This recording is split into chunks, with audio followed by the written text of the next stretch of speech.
Hoy vamos a hablar sobre la importancia del uso del eco como método diagnóstico. Nos acompaña en el estudio una especialista en la materia. Se trata de la doctora Marianela Bossi, mejor conocida como Nela Bossi. Un gusto que nos acompañe. Siempre es un gusto para recibir.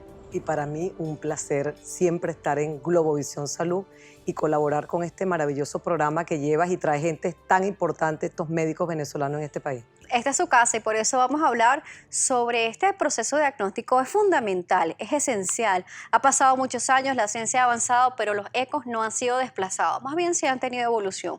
Vamos a hablar de qué zonas o esas bondades que tiene este estudio de imagen. Muy bien dicho. Han pasado los años y el eco ha sido un método, pero infalible y de apoyo diagnóstico para tantas enfermedades que nos preocupan, ¿no?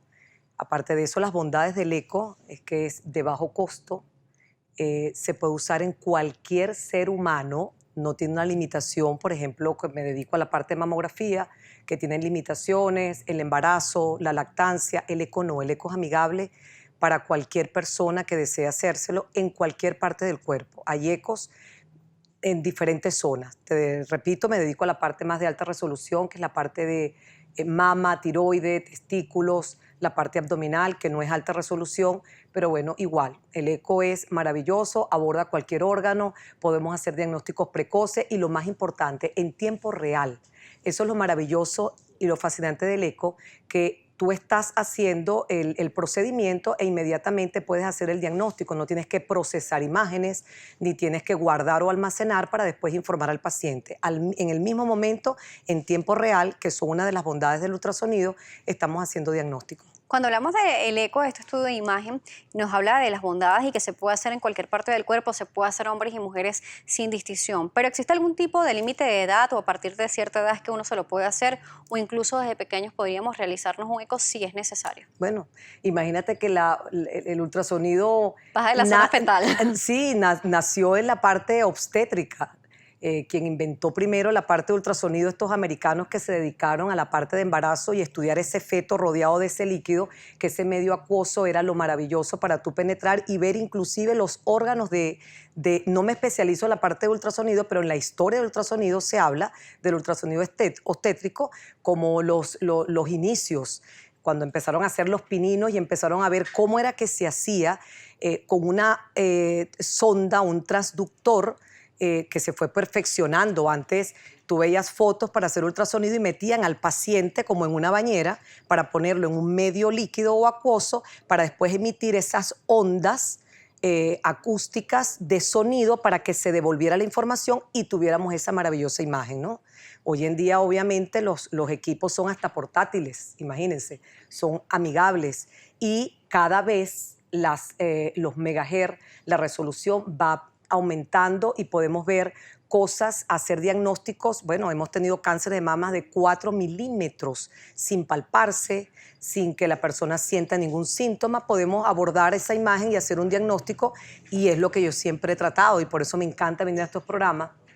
Nunca me cansaré de informar, educar. Yo pienso que la población debe estar educada y eso sí, y es importante ya que me invitas a hablar de eco, los ecos no los hace cualquier especialista. Los ecos tienen sus aplicaciones de acuerdo al órgano.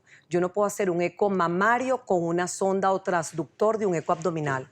La frecuencia es completamente diferente. En mi consulta me preocupa muchas veces que veo y la descripción con qué equipo hicieron un eco mamario, un eco tiroideo y es inadecuado. Entonces, yo pienso que educar... ¿Eso podría alterar un poco el diagnóstico? Completamente. O sea, no es igual ver la glándula mamaria mínimo 7,5 megahertz.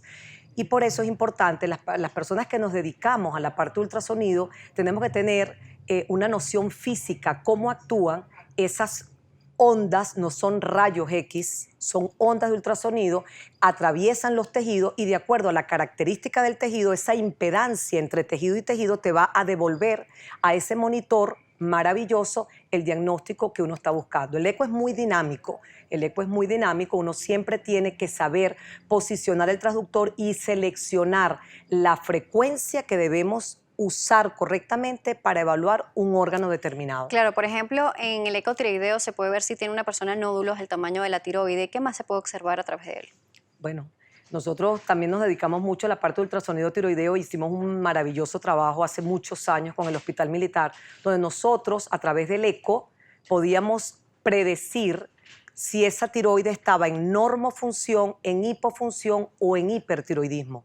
¿Cómo hacíamos eso? Acuérdense que el ultrasonido, o se los explico, es una escala de grises. Tú vas a ver que la gente, doctora, ¿cómo entiende usted eso? Si usted ve más blanco, más negro, más grisecito, un grisito más claro, son escalas de grises. Y eso es lo que la información te da el tejido cuando se devuelve a ese monitor para decirte, aquí hay líquido, esto es sólido. ¿Cuál es el enemigo del ultrasonido? Por decir una palabra que no me gusta usar el enemigo, la parte de los huesos y el aire. Por eso ese gel que nosotros ponemos es para disminuir o eliminar esa capa de aire que se forma entre la piel y el transductor. Y así que hacemos, eliminamos eso y las ondas de ultrasonido viajan, penetran el órgano y te devuelve la información, qué es lo que hay. ¿Es complicado hacerle ultrasonido a una persona que tenga sobrepeso u obesidad? Bueno, es que sí hay una limitación, obviamente, porque hay bastante panículo adiposo, pero para eso, para una persona con sobrepeso, el transductor debería ser 3,5 MHz, porque a medida que tú disminuyas los megahertz, el ultrasonido penetra más. Si tú usas una persona obesa, 5 MHz, por supuesto, vas a ver más superficial y no vas a ver más profundo y vas a quedar con una limitación diagnóstica. Claro, al día de hoy tenemos algunas imágenes de referencia, entre ellos el eco que se realiza a las mujeres embarazadas para ver el proceso de crecimiento del feto, verificar que no tenga malformaciones.